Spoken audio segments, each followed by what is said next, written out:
Hello, this is Dorothy Smith. I'm a close to my heart independent consultant, and today I'm going to show you a card kit called Love at First Sight.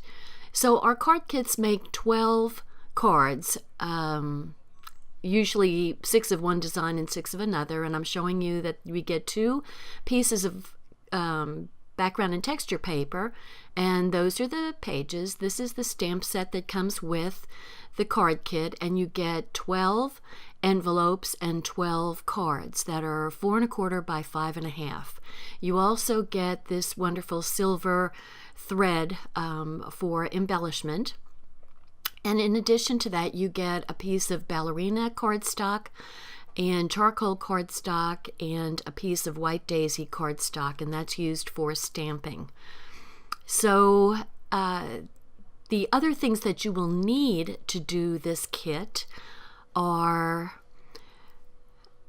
intense black ink for stamping, and this is a stamp that you can color very quickly. And then this is the blocks that I used for the stamps. And I also used our watercolor pencil set for coloring, and I used our watercolor brush. So this is a brush. You fill up that tube with water, and then you can brush away and make a watercolor out of the pencils. And this is what you end up with, are 6 wishing you a happily ever after and also love. And I didn't stamp the envelopes, which I normally do. I'm just going to have to do that later. I didn't get inspired by a particular stamp in the set to put on the outside of the envelope, so I'm going to look through my flower stamps.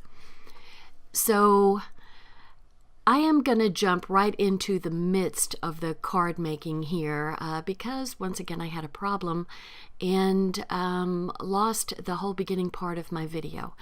So what I did was, to make my life easier, is I put a pencil line starting and ending at 3/8 of an inch from each side, and I believe it was 1/4 of an inch down from the bottom.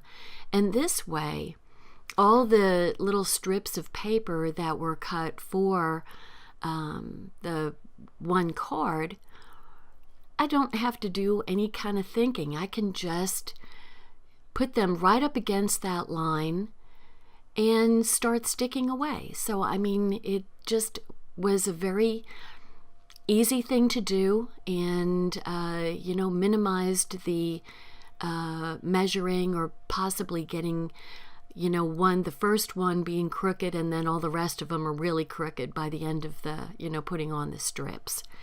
So I just thought it was an easier way of putting this card together. So what I like is these, the background and texture paper that has the black and white flowers on one side and the kind of beehive pattern on the charcoal side. You just flip it from side to side to add interest. And I like that, it kind of starts and stops with the charcoal at each end. And the Ballerina cardstock, you can use either the darker side or the lighter side, and they suggest using the lighter side for doing the stamping. So I'm putting the wishing you and then space ever after, and then you also add the little leaves at the end. So what I did was I went ahead on the white daisy cardstock and I stamped happily in the middle of the first set of 6 of the banners, and then I stamped love on the second set of 6. So that just depends on which design they're going to go on. And if you notice on the happily, it kind of looks like it was put on the Ballerina cardstock, but what I did was, and I'll show you this later on in the video, I colored with the pencils, the color pencils. I kind of picked out a kind of a peachy pink color that I kind of settled on, and I colored around the edges, and I'm just adding the dimensional foam to make that sentiment stick up a little bit. So I'm running you through all of these so you can see that it goes, I've made it very simple with that line, but that's all I did. The design is close to my heart, coming up with a design that, it has detail to it, so it looks like you did put effort into it, and believe me, you do. But it's a fairly simple design, and this actually, the strips of paper are a very effective way of using all different designs that come with, our scrapbooking as well as our card making kits.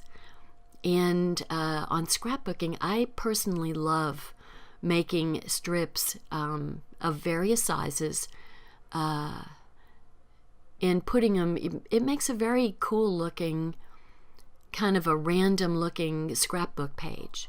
So I love working with the strips personally. So, and I do like, I love the combination of gray and pink. And maybe it's because it goes back to candy when I was young. The Necco wafers, the gray and pink little flat discs of sugar. Maybe that's what it is. But I just automatically love the gray and pink together. And I'm just adding a little bit of the green pencil to the leaves that I stamped next to the Ever After.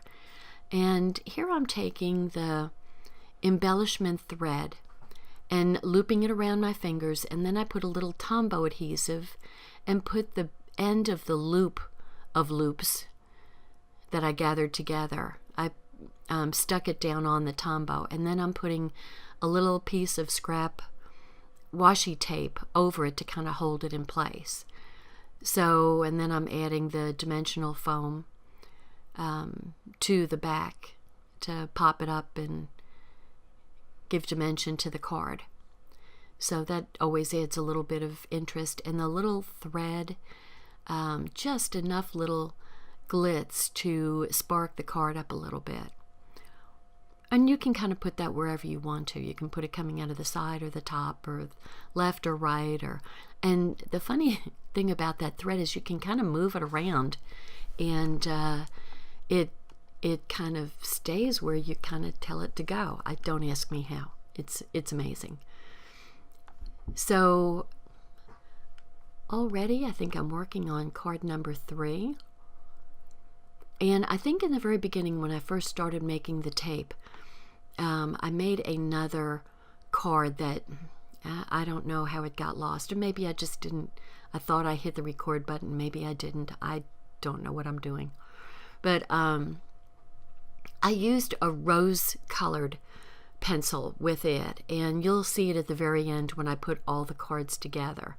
But, frankly, you could use whatever colors you like, because that strip of the zip strip has, I think, greens in it and maybe a sapphire and, of course, the pink and the gray.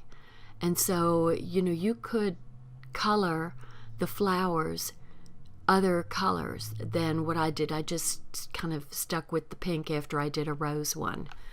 I decided the rose was a little bit too much, but in looking later on, you'll see. It's not so bad actually.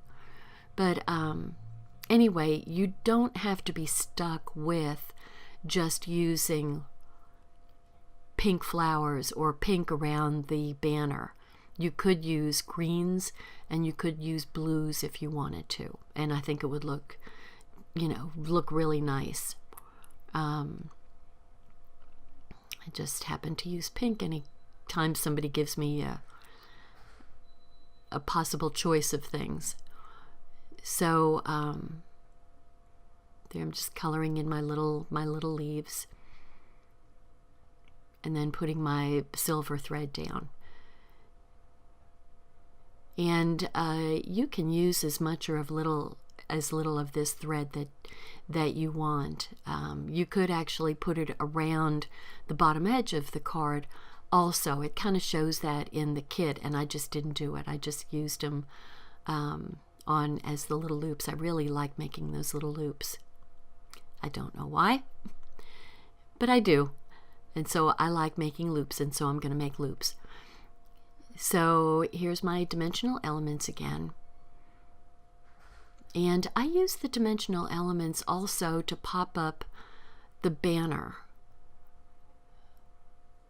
Yeah, I don't know that I said that, but I did use the dimensional elements for the banner too. So anytime you can add dimension to a card or a scrapbook page or whatever paper project you're doing, add dimension, because all it does was add more interest to this. And actually I'm fairly consistent in putting the pale side of this Ballerina cardstock up, but you know what?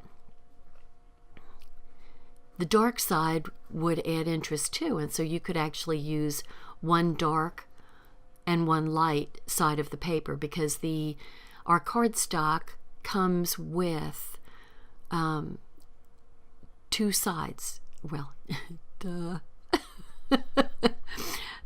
Make myself laugh. Oh my God. Okay, so one side is lighter than the other. So the darker side is usually the A side. And then the lighter side, it's just, a shade off. It's the exact same color, just slightly lighter. So that would be, I cut a wrong size piece there. That would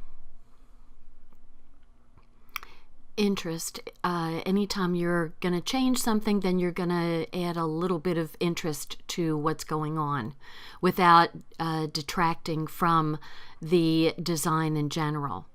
And so I mistakenly cut a piece that was a little short, so I had to go cut another piece to fill in that area.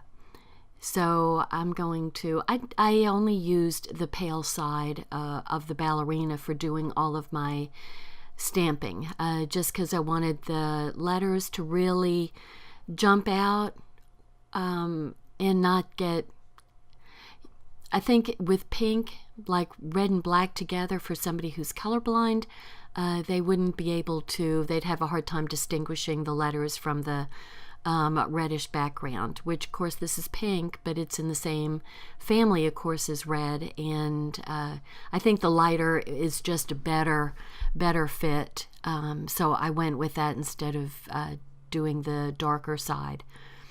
So I'm doing my loops again, my favorite loops, and I'll go ahead and stick these on with the Tombow.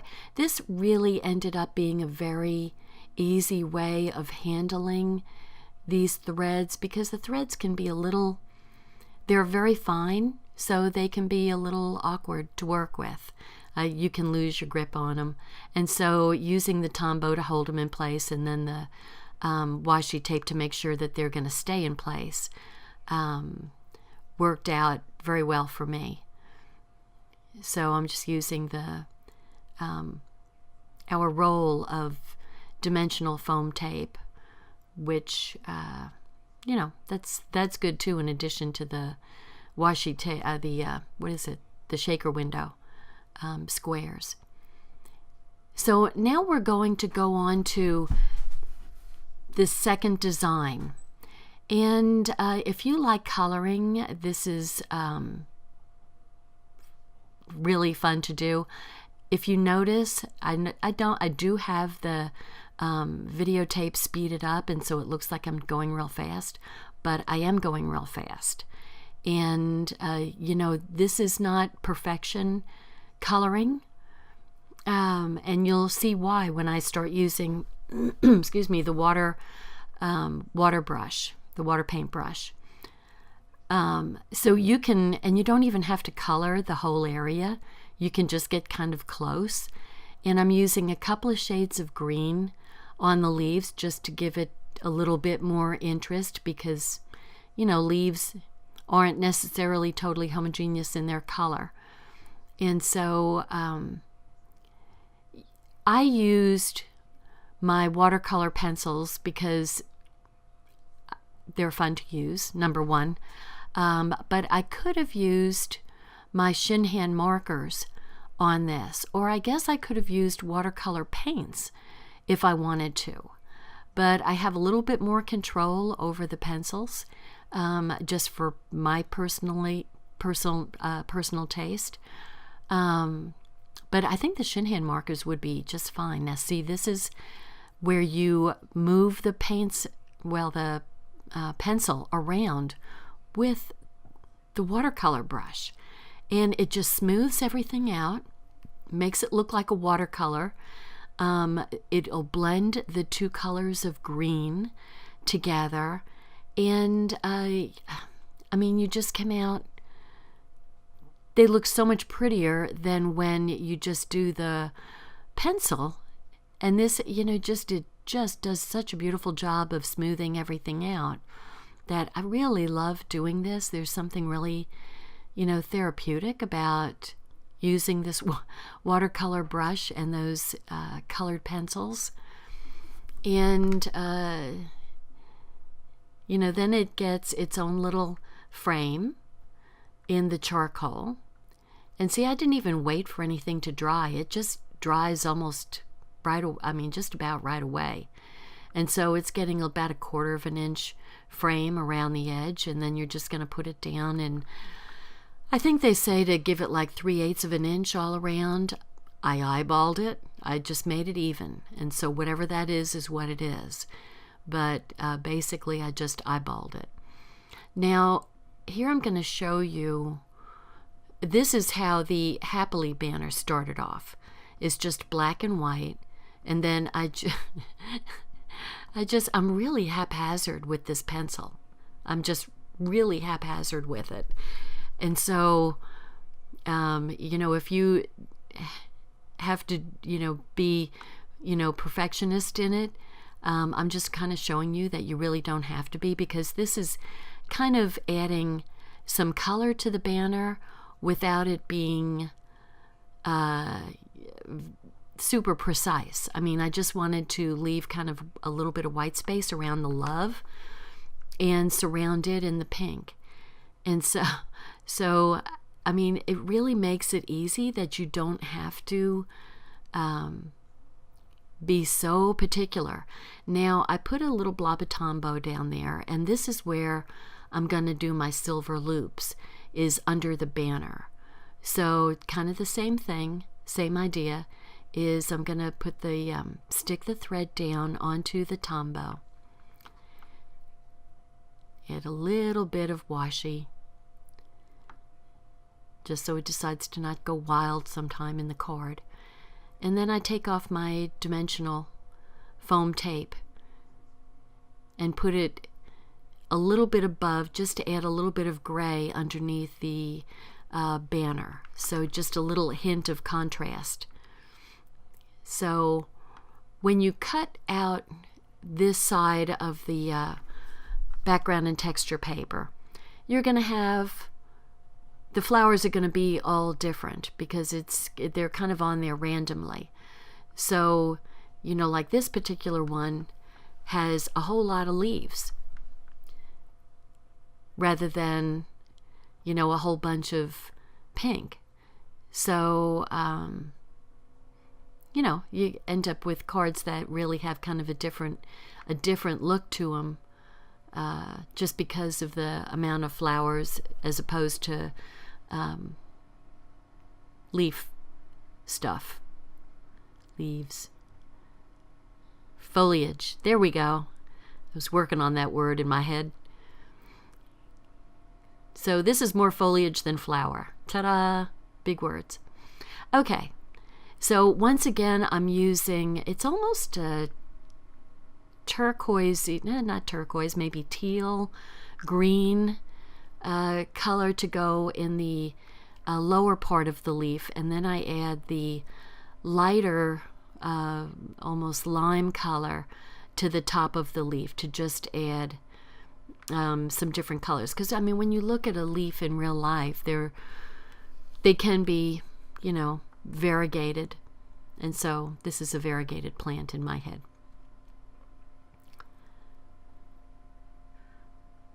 But I did enjoy doing the coloring. It did take some time. I mean, I'm not going to lie. You know, it takes time to do this, but not as much time as if you were being totally precise. I'm just trying to get some pencil color around so that when I add the water to it, I can move it to the tips and out to the edges. So I just think this is so cool that we have these pencils that, you know, you can just leave as color pencils, but then when you add water to them, you've got actually like a watercolor paint. I mean, I just think that's so neat. I don't know, you know, why it does that, but you know, I'm happy for smart people that come up with these ideas and designs of things. So, and actually with a lot of the foliage, it actually looks kind of pretty. I kind of like the way that looks. So we'll see how it looks with the gray bar that goes across. It goes from one side of the card to the other. So this is the vertical card. The Happily was a horizontal card. And let me just do my watercoloring here. I mean, you can tell that it changes the look of the flower once the water hits the pencil. And you know, I might go back after I'm all finished and add some of our gold shimmer brush to the centers of the flowers just to add a little bit more, because that came out so pretty on the Love Blossom cards that I did. I really like the way the gold shimmer brush, it just really is nice for the center of those flowers. And you don't have to add sparkles or whatever to it, which, you know, sometimes can make the card a little bit harder for mailing. So this way you have a perfectly flat card, but it still has, you know, some glitz and glitter in it, along with the little embossing thread for its little bit of glimmer touch. So this card takes a little bit longer. I probably should have speeded the video up more than 200%. But what I might do is just kind of add some music here, because you don't want to listen to me. We'll just add some music and you can enjoy the coloring and get sleepy with the music. So I'm going to sign out until the end. Thank you.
So I'm back, and here are the 6 vertical love cards, and like I said, you could change the sentiments out with any other stamp that you have. And here are my horizontal wishing you a happily ever after.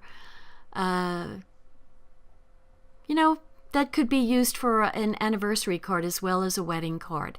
There's my kind of rose-colored flower, and like I said, you could use different colors for the flowers depending on what you like, especially for the upper cards there. So I enjoyed doing them. I think these cards are real artistic looking, and I think they came out real pretty.